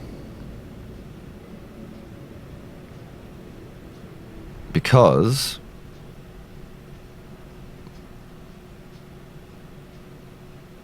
well, it gets quite deep, doesn't it? I think this is where we'll leave it. The end of Metroid Prime. There was no creature like Metroid Prime anywhere in the universe. A genetically engineered animal form of a forgotten era, it had outlived the race that engineered it. It had endured eons of agonizing mutation in a prison comet launched from a living planet. In the guise of Dark Samus, it had matured into an undying genius and brought two empires to their knees. It had crossed the cosmos to get its revenge on Phase, and had been worshipped as a god. It had survived. Its most exotic evolution was immortality. Every single time Metroid Prime had died, the creature faded into Phazon particles. Its consciousness would briefly exist in an immaterial state, guiding the Phazon particles to form a new body, and imbuing its mind into them. It assumed this cycle would go on forever, body after body after body. The mind of the ancient creature could not perceive any Phazon particles anywhere, as its intellect and memories diluted across the enormity of space. It knew it would never again possess physical form. It existed in complete torment, a formless consciousness trapped in deep space, going mad and fearing eternity. I'm pretty sure it was already mad. I'm pretty sure that was stated. Anyway, Part 5 is the infant weapon, the Xenocide of the Metroids. Death by Metroid is, by design, as painful as it gets, since its survival depends on overstimulating the nerve systems of live prey in order to devour and absorb the resulting electric current before it consumes the body. The process of consumption can be traced and explained visually, as the rather unique assembly of organs can be seen through its seemingly impenetrable shell. Once its claws latch onto a victim's head, 4 electrodes surrounding a cavity that functions as a mouth/anus combination. These are used to jack into the body's nerve system and trick it into a state of complete pain, so that it may steal the resulting electric charges. The victim basically is electrocuted by charges produced in its own body, while the Metroid gathers as much as it can before the host dies. Once the victim perishes, the Metroid is unable to exploit its chemistry any longer, and then proceeds to consume the flesh of the cooked brain, leaving the rest of the body for later consumption as needed. Right above its oral cavity is the equivalent of a crop, where food is broken down further before being sent to be digested and processed in 4 separate stomachs, each with their own specialty. Most of this is used to support cell regeneration, but it manages to convert some of the material into electricity by sending it into one of 4 organs, each right above the claw muscles, as evidenced here and here. Energy collected directly from prey or by digestion is sent to here to be stored in the uppermost organ, which also carries minimal brain functions. Its thought capability is subject of ongoing debate, most believing that despite the size, complexity, and high energy of the brain, it is driven merely by the attraction to more energy. The end result is a collection of energy substantial enough to use a form of defense, fear of depletion. Electricity permeates through the Metroid's body, keeping it harmful to the touch But its main defense is through a direct expulsion of power charges through 4 veiny stems. When the electric mediums are in play, it may reacquire static electricity in its proximity by absorbing it back into a pair of organs at the medium's base, before being sent to the main energy storage. Although it survives upon the surplus of consumption, the Metroid can overdo it and must periodically release excess energy. Its effectiveness in collecting it makes it dangerously sought after as an energy source, despite its reputation as a major ecological threat. And so on and so forth. Holy shit, was that cool. We start going into Metroid now. Oh wait, you know, we should so do this one chapter because it's Metroid and we're not playing Metroid. We have to do it. I'm sorry. Let's take a brief 2 seconds here and just say, hi, how are you guys going? Can't handle this voice without loud. Good. I hope you guys are having fun. Thank you for sticking it out with me. I'm really enjoying it. The next chapter is Metroid II, which is the one of 2 games that we're actually not going to play in this chronology, because it's on the Game Boy and it's old and it's shit. Well, I don't like it. But we can get all of the story that happens in Metroid II. I was actually going to read a short synopsis, but this will be a more complete version. And then we literally go into Super Metroid is right here. Super Metroid is waiting for us. It's right there. Can you see it? It's waiting. So we'll wrap up quickly with this, and then Link, you, sir or madam, have the right to remain profane.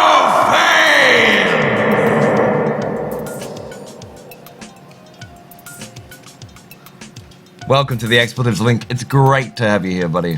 Thank you so much for your support. Sorry I couldn't welcome you during the reading. I just wanted to keep it as succinct as possible for anybody that wants to catch up in the archives later. I mean, it's live content, so it's not going to be archival. It's not going to be video content. Should be close enough. All right, so.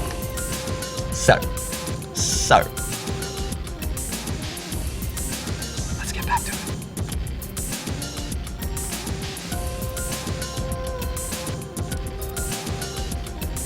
What happened to a window capture? Whoa. The window capture's just gone.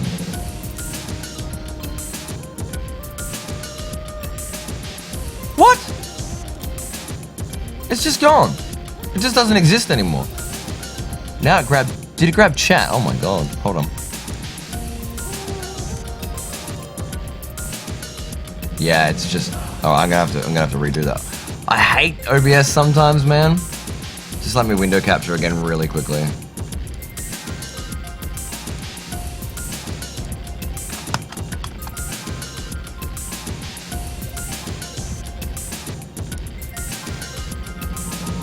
I'm sorry, guys.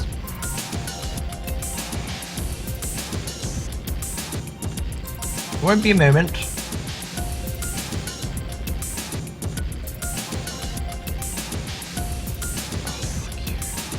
Fuck you so much.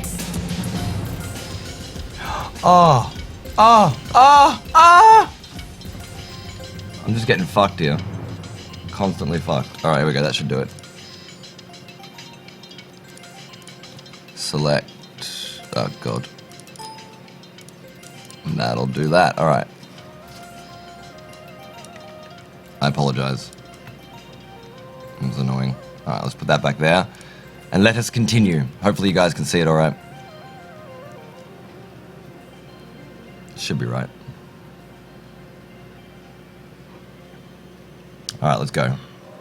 The Galactic Federation launched a highly classified inquiry into the Phazon War. The findings were absurd and could never be made public. A now dead Metroid organism had evolved consciousness and had such power that it could plunge empires into war at its whim. The heads of the Federation studied the files pertaining to the Metroid creatures. Certain groups lobbied that the creatures must be controlled and weaponized to give the Federation the advantages should war erupt again. Others argued for the creatures to simply be left alone, as all evidence asserted that the Metroids could not be reliably contained. Finally, a decision was made. From on high, the Metroids were too dangerous to live. The Federation could not risk clandestine factions in its own society, let alone any surviving space pirates, assessing and losing control of the creatures. More importantly, they could not risk another Metroid Prime. With Federation forces greatly weakened by the war, the genocide of the Metroids was commissioned to the expert, Samus Aran.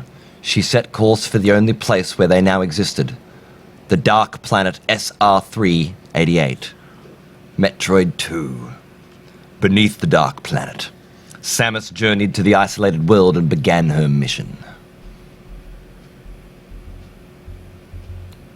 I fucked up the chromering here. Fuck it. Beneath the surface, Samus quickly learned that Metroids in their habitat differed to those she had encountered before. Unlike the Metroids transplanted to Zebes or the Phazon War, these creatures had a precise life cycle of repeated metamorphosis. Samus first encountered the Alpha variety, an aggressive but easily defeated creature. As she ventured deeper, more Metroid variations attacked her, ranging from flying electrical beasts to reptile-like juggernauts.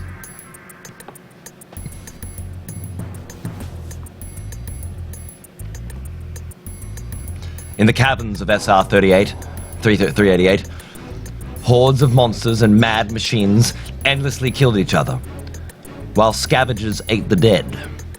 Surviving the chaos, Samus climbed great Chozo towers and descended into their crumbling foundations to track down the last of her prey.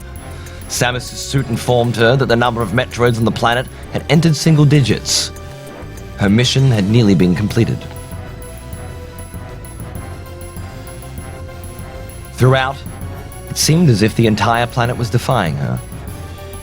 The caverns appeared to shift, confusing any attempts at mapping a logical path. SR388 shook seemingly with rage when an area was cleansed of Metroids. The ocean of acid within the planet rose and fell in precision response to her invasion. The planet itself abhorred her presence. Samus reached a forgotten place deep in the planet, a glass laboratory perched above a colossal chasm. This is the place in which the Metroids of SR388 were engineered, and the dark grave of the forgotten Chozo crusade to stop the X-parasites. Samus's power suit told her only that one more Metroid creature was detected.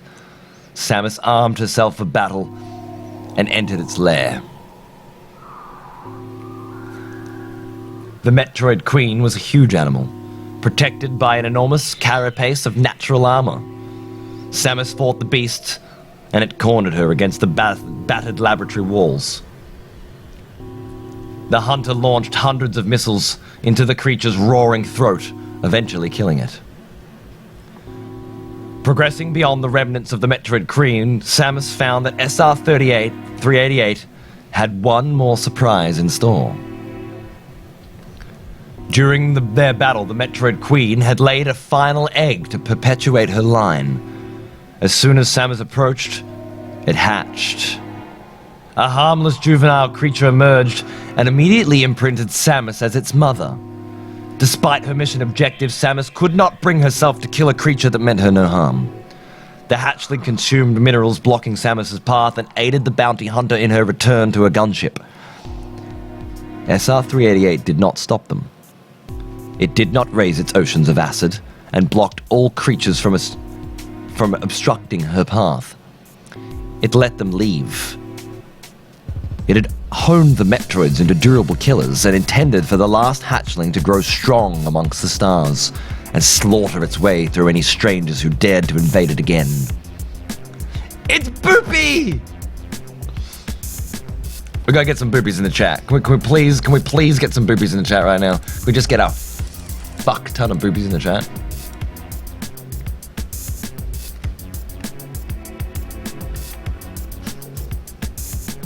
I just want to see him. I just want to see boobies everywhere. Just fucking fuck tons of boobies. We have finally discovered in the timeline boobies' existence. Just boop it up, guys. Boop it the fuck up. Julia CS gets killed by boobies! Hey, Julia. Look at all those boops. Alright, let's get back. That didn't do what I wanted to do at all. Oh, that one. There we go. Alright. We're back.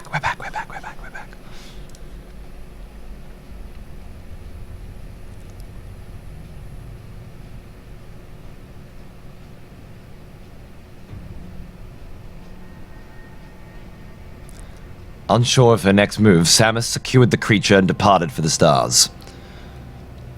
In the deepest part of the living planet, in a crack between miles of dense rock, a fossil of an ex-parasite had been safely concealed from the Metroid since ages past. SR-388 resonated the rocks with a gentle tremor, and a single was awoken.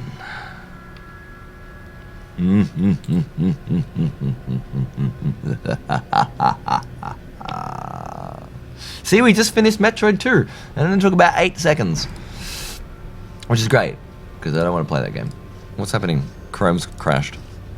Guys, girls, ladies, gentlemen, guess what? Guess what? Guess what?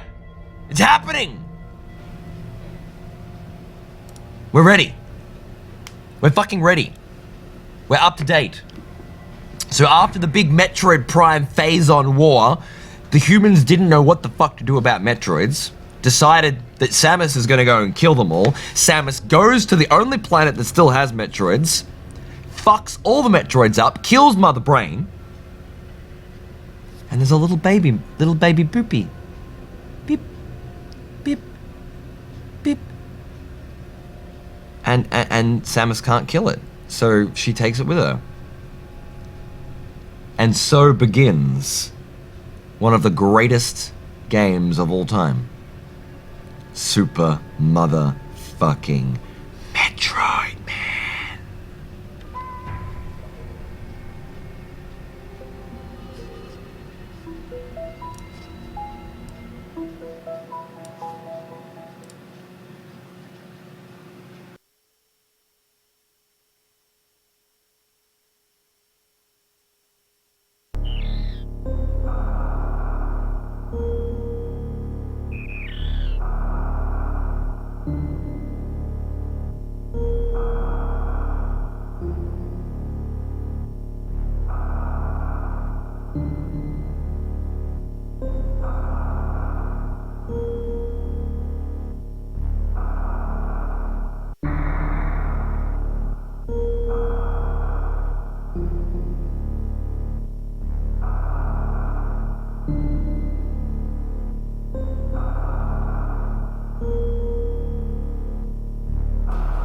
God fucking damn it, there was supposed to be a different intro screen. I had it all planned out. You fucked with me.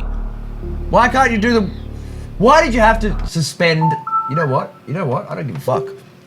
I'm gonna fucking do it. Fuck you. Give me the... Where's the thing? Where's the reset button? I will fucking reset your ass. Yeah. Fuck you. Fuck you and your restore point. Mother, that's what I'm... Look, that's what I wanted. Fuck.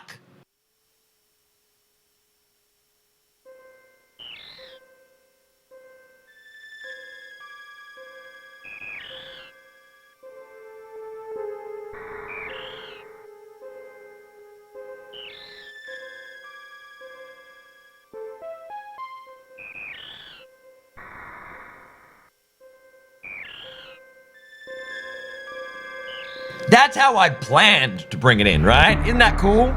Isn't that just like the coolest shit?